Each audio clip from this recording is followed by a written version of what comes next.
Greetings. Welcome to War of the Worlds, and for the next 25 minutes you will visit outer space and Mullinabrina. Good luck.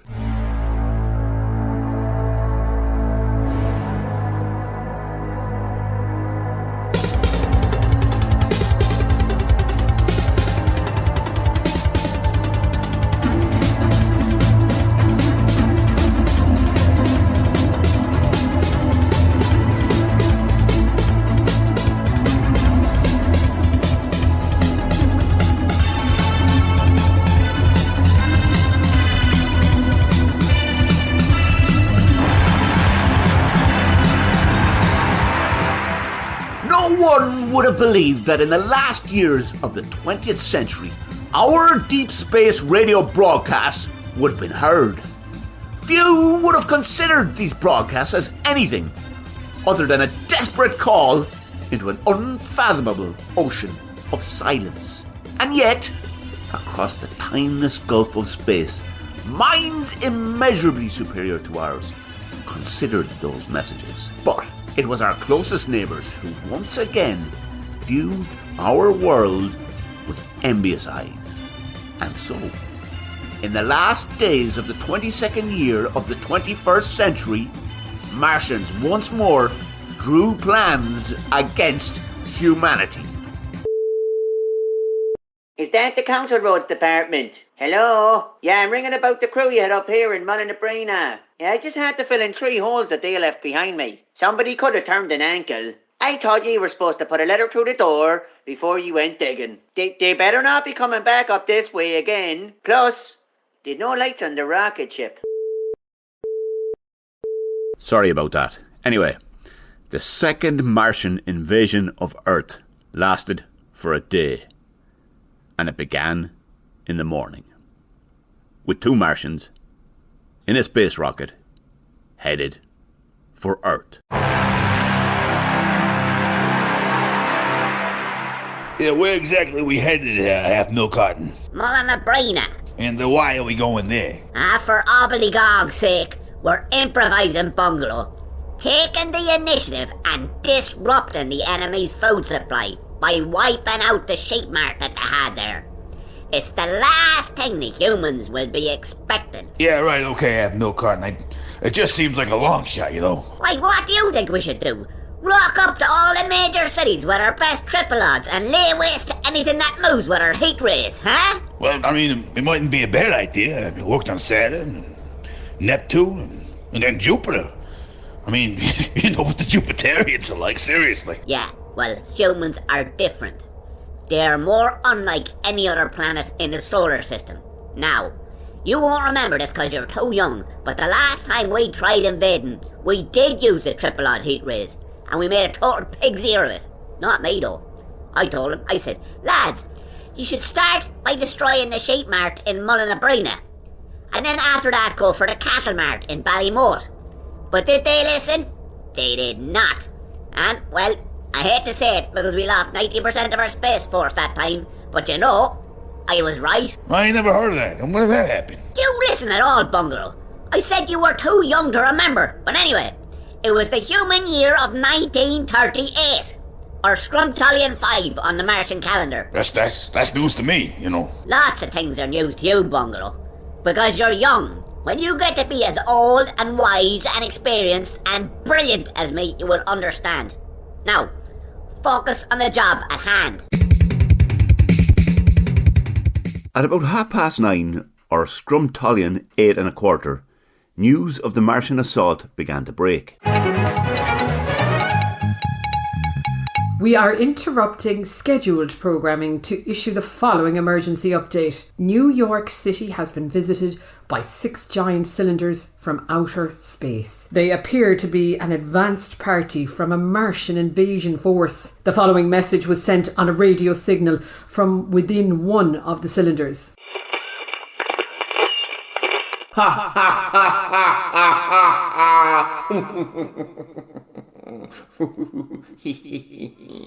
Foolish humans, your time on this planet is over.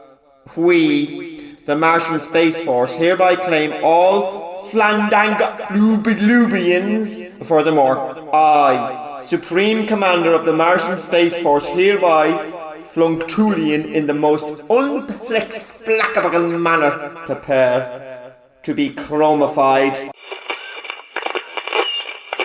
The European Space Agency has advised that a further Martian cylinder is on a trajectory towards Earth, calculated to end at the Ballyfernan-Gurchin junction of the R381. If you are in the area when it lands, be advised, the object may be hot. So if you plan on touching it, use oven gloves. And if you do encounter one of the Martians, be sure to tag your social media using #apocalypse. Further updates will follow. Now we return to Ready, Steady, Cook, Coleslaw edition. It was roughly 11:15 by the time Captain Half-Milk Carton and Lieutenant Bungalow of the Martian Space Force made planetfall at Mullinabrina.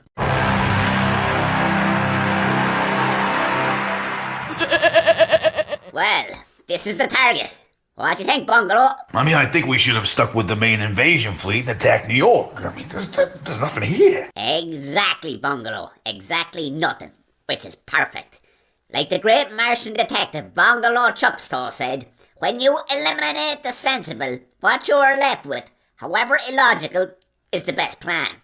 So blowing up an empty sheep mart on a Tuesday night is the best plan. Yeah, right. Okay, you say so. So, what are we doing now? Go dig 3 equidistant holes so we can assemble the heat ray to blow up that shed. What heat ray have Milk Carton? What do you mean, what heat ray? The heat ray we use to destroy things. You know, the thing you were trained to use in the Martian Space Force Academy. The only weapon we have. What heat ray?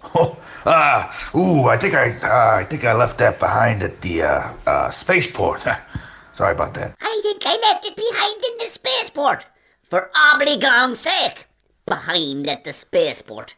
I think you left your brain behind in the spaceport too. Oh, whoa. Relax, Half Milk Carton. I don't like the tone you're using.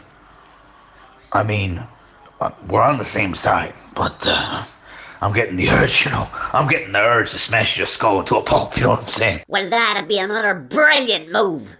And how do you think we're going to destroy humanity, having me with a busted head and you with a blank expression where a heat ray used to be? I suppose.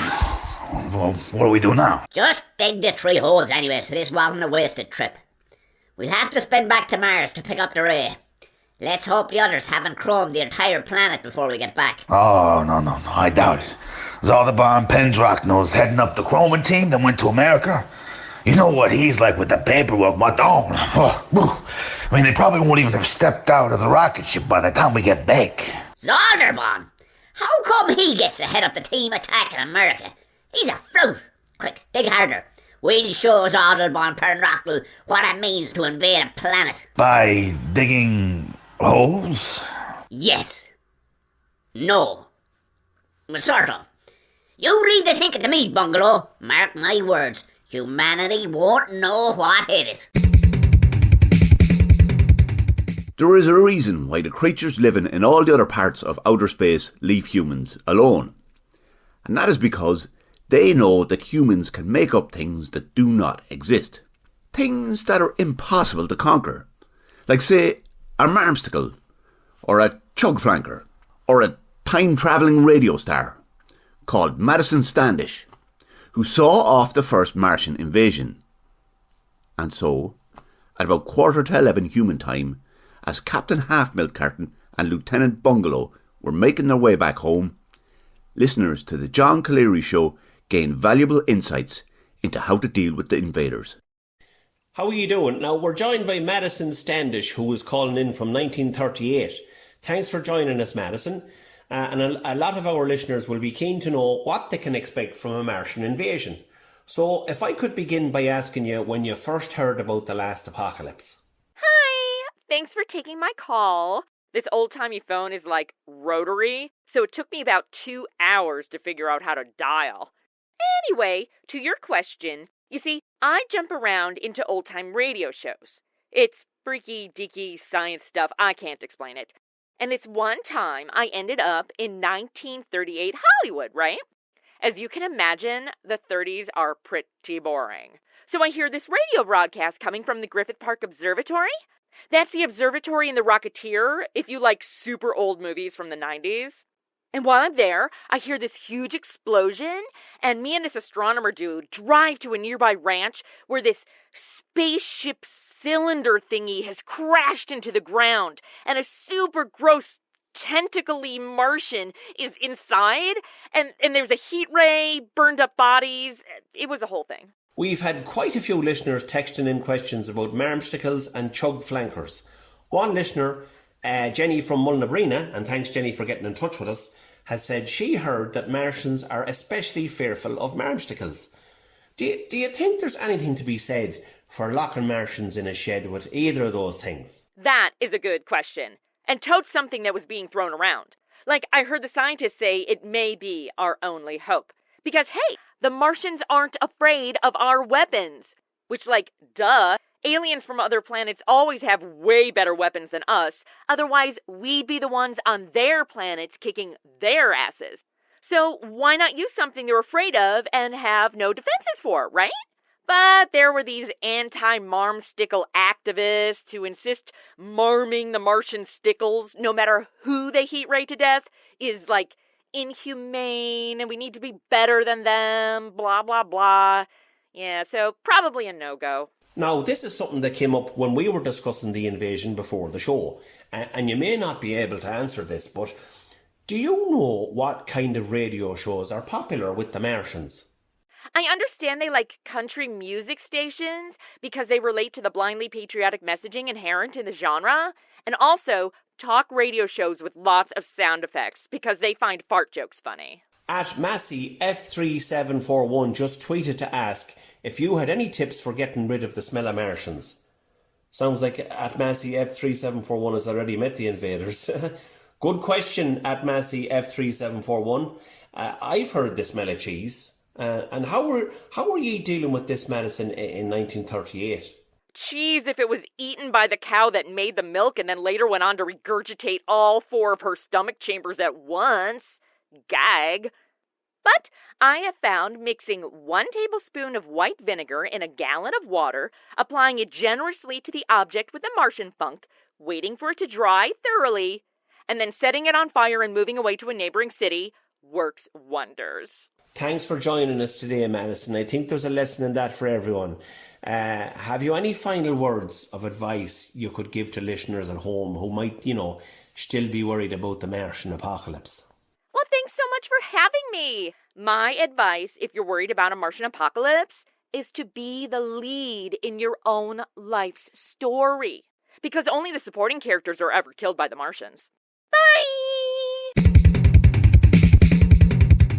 Captain Half-Milk Carton and Lieutenant Bungalow had made good time on their spin back to Mars. And just before lunchtime, and for the second time during the invasion, they were approaching planet Earth. Right, we've got the heat ray and the holes are dug already. So this time nothing should stand in the way of us destroying Earth. You mean by destroying the sheep mart? Yeah, I mean the sheep mart. Of course the sheep mart, which is the opening gambit in the destruction of humanity. I mean, if you say so, Half-Milk Carton. What do you mean, if you say so? Well, I mean exactly that. I mean, you reckon knocking down a shed and nobody is using is better than wiping out a fleet of aircraft or, turning an entire continent to chrome. Fair enough. What are you saying, Bungalow? I'm just saying, Aldebaran Pendrachnell's not commander of all 9 tactical divisions of the Martian Space Force for nothing. I mean, those fellas have taken on the biggest army on Earth, and they're winning. All we've done is dug 3 frickin' holes. I've done 3 frickin' holes. As far as I can tell, all you've done is badmouth Aldebaran. That's because he's a fruit. But anyways, now the truth comes out, huh? I knew it. You've never really liked me, have you, Bungalow? You'd rather hang out with Zollerbun and the gang. Well, I'm about to prove the lot of you wrong. That's the truth. Yeah, whatever, boss. Forever is right, Bungalow. And don't you forget it. The solar system will remember the name Ignatius Half-Milk Carton of the Martian Space Force forever. I said whatever, not forever. Here. Let me put it another way. Shut your pie hole, okay? Yeah? You get that? Smart guy. You show me a bit of respect, Bungalow. One day I'll be Chief Master Sergeant of the Martian Space Force, which, as you well know, is the best space force in the solar system. Approaching target now. You can save the pontification for later. Frickin' dork. At Scrum Talyn 8 2/3, or shortly before 1 in the afternoon, on the first and only day of the invasion, the Irish president was preparing to announce a very human retaliation. Good evening. Welcome back to the end of the world. We have been receiving reports that parts of the USA have been converted to polished chrome by Martians. We also have an updated radio signal from the Martians. Listeners are advised the clip contains several Martian swear words and some people may be offended. This Clongutial is what it is not, and I have stirred directly into the Flungolians. I would like humanity to be a witness. I am much better Supreme Commander from the Martian Space Force than the former General Zuzaman Clan Kickaplonkumpuknik. Much better. The best, in fact. We are going to interrupt this message to bring you across to Orson Uachtaráin, where President Higgins is speaking. Accordia.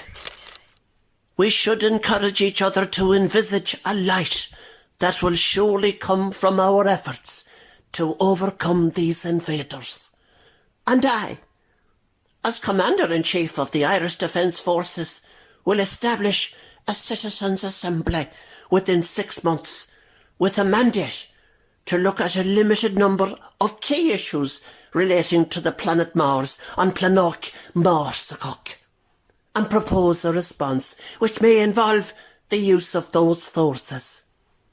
And I think the poet Sean O'Riordan said it best, and if I could quote him: "There was power in the storm that escaped last night from the desolate madhouse behind the moon, making neighbours' gates screech like geese, and I wouldn't hear the silence coming over me.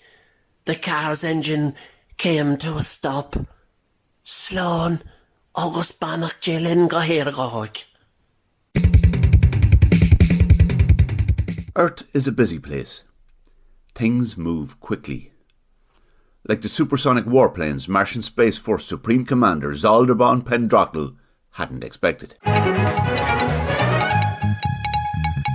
Welcome back. We turn now to news from the United States, where earlier former President Barack Obama gave a news conference from on board an aircraft carrier. The Martians have been viewing our world for a while now with envious eyes. Instead of hitching their wagon to something greater and demanding more of themselves, they decided to seize what they could through the use of force. They've eaten some folks.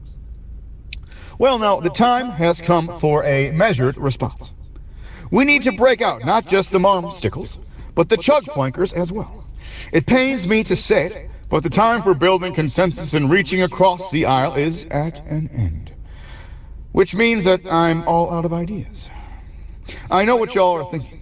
Well, I don't know exactly what y'all are thinking, but I have a pretty good idea. I reckon it's one of two things. You're either thinking, that's unconscionable. We cannot do such a thing to a sentient species. Or maybe you're thinking, how would that even work? Possibly you're thinking, that's the dumbest thing I've ever heard. So really it's one of three things. But let me tell you something, friends. This may be the only advantage we have. Marmstickles are part of human life. From cradle to grave, every day we are either marmstickled or one of our loved ones is. And who among us can say that our chugs have never felt the bitter sting of flanking? Look out the window closest to you, and you will see a chug flanker. Every day another marmstickle takes flight. There's another chug flanker born every morning. They are so much a part of our lives that we no longer see the marm stickling or the chug flanking. We are effectively immune to them. The Martians, however, are not. They have never had their stickles marmed as we have. They have never lain awake at night worrying when their chugs might next be flanked. They've never had to ponder the possible existence of a marm flank, a chug sickle, or God help us, a fickle stank. That is our advantage. They have no natural defenses against them. It's time to roll up our sleeves, get to work with as little drama as possible, and show them the audacity of our marms. Give them chugs we can believe in. Thank you. We have also received this updated radio message from the Martians. I am on board the Napoleon by your use of combat aircraft, humans. Our attack is dependent on your use of steamships and short-range artillery. This situation is not fair, and it makes my fellow Martians think I have modest-sized anterior flap. This is not true! Some folks say a modestly sized anterior flap is a sign of having small hands, which is not true either. It's not the case at all. It's disgusting, very disgusting, to accuse a commander in the Martian Space Force of not having a remarkably large flump. Make no mistake, humans. The Martian Space Force will absolutely win this fight. And even if we don't, let it be said that the interior flump of a Zaldorbion was very large.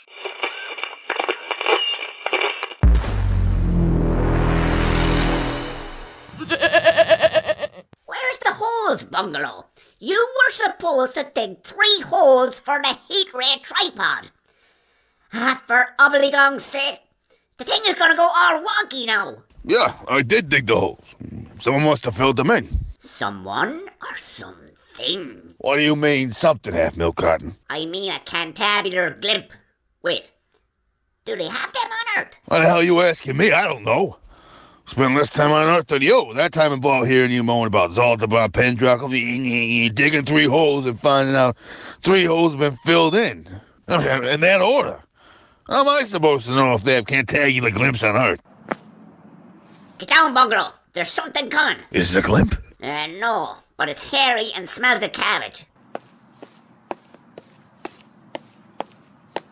What are you two doing lying down in the muck? It's only a human, Half-Milk Cotton. Stand back, human! My name is Lieutenant Bungalow of the Martian Space Force, and you are about to witness the might of a Martian heat ray. No, he's not. You forgot to dig the holes for the tripod. The heat ray won't work properly, remember? You got asteroids in your frickin' head, Half-Milk Cotton. He don't know that. Well, I mean, he does now. Good work, genius. I bet Zaldabar Pendraco would never shoot his mouth off like that. And what's that supposed to mean? Are you up from Dublin, lads? Silence, human. Are you talking to me because I'm telling you one thing, right?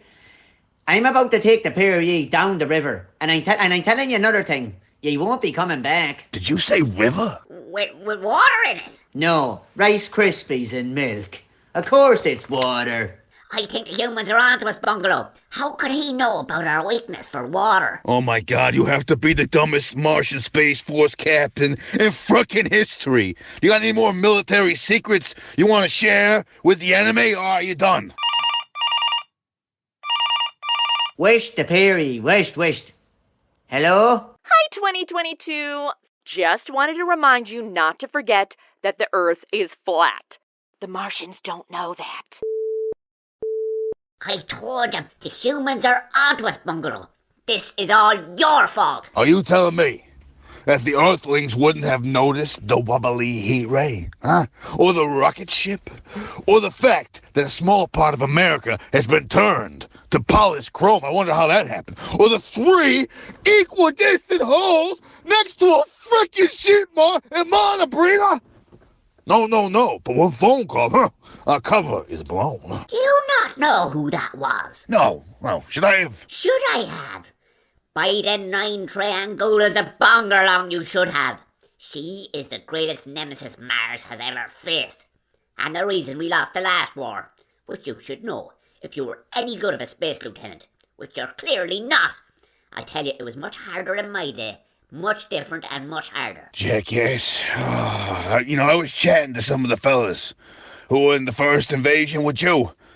And by all accounts, you didn't cover yourself in glory back then either, you know what I'm saying? I mean, actually, you know something, Half Milk Carton?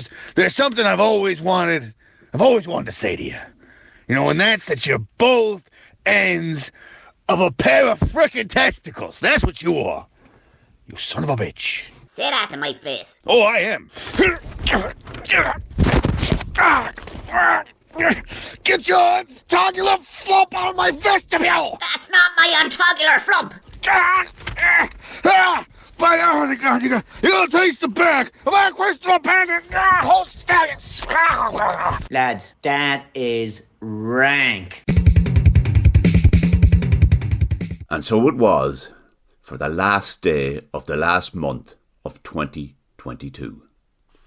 4 hectares of polished chrome, a retreating Martian Space Force, 3 holes near Mullinabrina, and 2 bickering extraterrestrials. And so, across the timeless gulf of space, minds immeasurably superior to ours considered the events on Earth, and rolled their anterior appendages with disgust. I hear good night.